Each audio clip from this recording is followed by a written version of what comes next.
RTI Live News. Ask for right. Welcome to RTI Live News.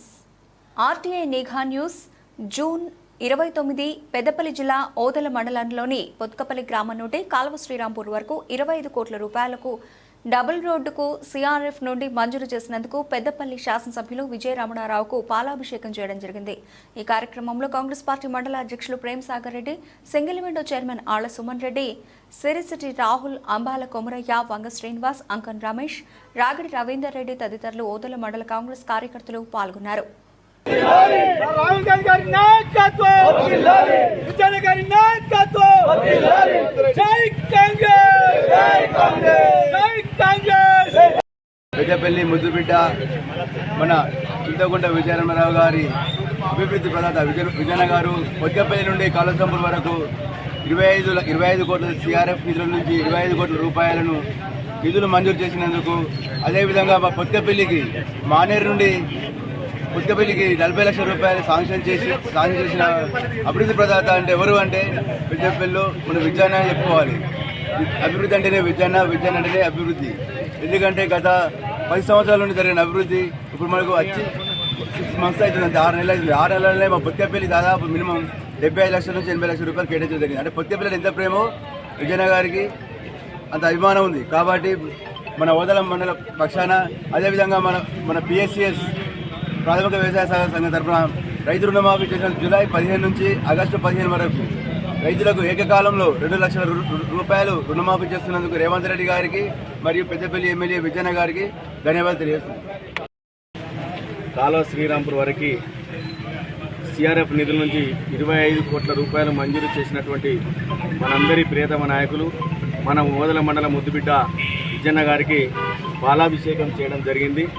మరి ఇటువంటి కార్యక్రమానికి ఇచ్చేసినటువంటి వివిధ గ్రామశాఖ అధ్యక్షులు, మాజీ ప్రజాప్రతినిధులు, ఎంపీటీసీలు, సర్పంచులు, సింగిల్ విండో డైరెక్టర్లు, సింగిల్ విండో అధ్యక్షులు, అదేవిధంగా నాతోటి సామాన్య కార్యకర్తలు అందరికీ, అదేవిధంగా ఎలక్ట్రానిక్ మీడియా పత్రికా మిత్రులకి అందరికీ కూడా నమస్కారాలు తెలియజేస్తూ, మరి ఓదెల మండలం అంటేనే నా సొంత మండలం అనే ఏదైతే ఉందో ఆ లక్ష్యంతో పనిచేస్తూ పొత్కపల్లి గ్రామంలో నేను ఈ గ్రామంలో ఇక్కడి స్కూల్లో చదువుకున్న వ్యక్తిని అని చెప్పి పొత్కపల్లికి వచ్చిన ప్రతిసారి చెబుతూనే పొత్కపల్లి గ్రామాన్ని తన సొంత గ్రామం రూపనారాయణపేట కంటే ఎక్కువగా చూసుకున్నటువంటి విజయన గారికి పొత్కపల్లి గ్రామంలో మన దీన్ని మినీ సిటీలాగా మార్చాలి, ఇక్కడ ఒక మంచి ఆసుపత్రి, ప్రభుత్వ ఆసుపత్రి ఏర్పాటు చేయాలి, రోడ్లను కూడా విస్తరించాలి, రోడ్లు కూడా డివైడర్లు పెట్టి మరి సెంట్రల్ లైటింగ్ సిస్టమ్ తీసుకురావాలని కృత నిశ్చయంతో ఉన్నటువంటి విజయన గారికి మనందరం, ఎందుకంటే పొద్దున్న లేస్తేనే గుండ్లపల్లి నుంచి గుబ్బల వరకు అన్ని గ్రామాలు కూడా పొత్కపల్లి కూడల్లో కలుస్తాం.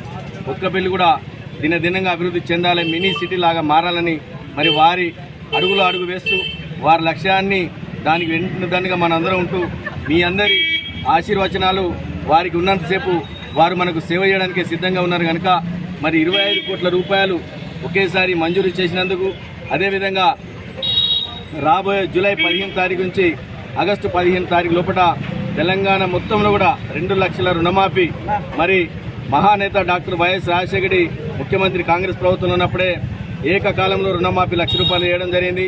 దాన్ని మరి ఆదర్శంగా తీసుకున్నటువంటి రేవంత్ రెడ్డి గారి ప్రభుత్వం మనందరి రైతు ప్రభుత్వం అని చెప్పి తీసుకొచ్చి ఇప్పుడు జూలై 15 నుంచి ఆగస్టు 15 లోపల 2 లక్షల రూపాయలు ఏకకాలంలో మాఫీ చేస్తున్నందుకు కూడా చాలా సంతోషం, హర్షించదగ్గ విషయం. మరి రైతులందరూ పండుగ చేసుకోవాల్సిన విషయం. మరి ఈ సందర్భంలో పటాసులు పేల్చి సంబరాలు చేసుకుని స్వీట్లు పంచుకున్నట్టు మీ అందరూ కూడా ప్రతిరోజు ప్రతి క్షణం కూడా అందరం సుఖ సంతోషాలతోటి సంతోషంగా ఉండాలని కోరుకుంటూ, మరి రాబోయే రోజుల్లో కూడా సంక్షేమ ఫలాలు, అభివృద్ధి ఈ రెండింటిని కూడా సమానంగా తీసుకెళ్తూ ప్రతి గ్రామం అభివృద్ధి చెందాలని, ప్రతి గ్రామాన్ని కూడా వారు గెలిచిన 3 నెలల లోపలనే 5 నుంచి 15 లక్షల వరకు కూడా నిధులు తీసుకొచ్చి మనందరికీ మరి ఇవ్వడం జరిగింది. మనందరం గ్రామాల్లో కూడా చాలామంది సీసీ రోడ్లు కానివ్వండి, మట్టి రోడ్లు కానివ్వండి, మురికెటి కాలువలు నిర్మించడం జరిగింది. మరి ఇంకా 4.5 సంవత్సరాల సమయం కూడా ఉంది. మరి రాబోయే 4.5 సంవత్సరాలు కూడా మన ఓదెల మండలాన్ని ఆదర్శవంతమైన మండలంగా తీర్చిదిద్దడానికి మనందరం కూడా కృతనిశ్చయంతో ఉండాలి. ఎక్కడ కూడా ఎలాంటి అవినీతికి పాల్పడకుండా, ఏ వ్యక్తికి రేషన్ కార్డు ఇచ్చినా, ఇల్లు మంజూరు చేసినా, ప్రభుత్వం నుంచి వచ్చే ఏ సంక్షేమ పథకంలోనైనా మనందరం ముందుండి బడుగు బలహీన వర్గాలు ఎవరైతే లేని వాళ్ళు ఉంటారో వాళ్ళని గుర్తించి లేని వాళ్ళకి సాయం కనుక చేస్తే మనందరం ప్రజల లోపల మన మనిషి యొక్క జీవితకాలం 100 సంవత్సరాలైనా మనం మరణించినా కూడా, ఇప్పుడు రాజశేఖర రెడ్డి గారు చనిపోయినారు, ముకుంద్ రెడ్డి గారు చనిపోయినారు, రాజమల్లన్న గారు కూడా చనిపోయారు. కానీ వాళ్ళు చేసినటువంటి పనులు కానీ, అభివృద్ధి పనులు కానీ, సంక్షేమ ఫలాలు కానీ నిలిచి ఉన్నాయి. వాటిని మన అందరినీ గుర్తుపెట్టుకుంటారు. కాబట్టి మీరు కూడా మీ గ్రామాల్లో ప్రజాప్రతినిధులు అందరం కూడా కడుపు కట్టుకొని, నోరు కట్టుకొని, ప్రజల కోసమే, లేనుల కోసమే మనందరం పనిచేయాలని చెప్పి మరోసారి మీ అందరినీ కోరుకుంటూ ఈ అవకాశం ఇచ్చిన మీ అందరికీ నమస్కారం.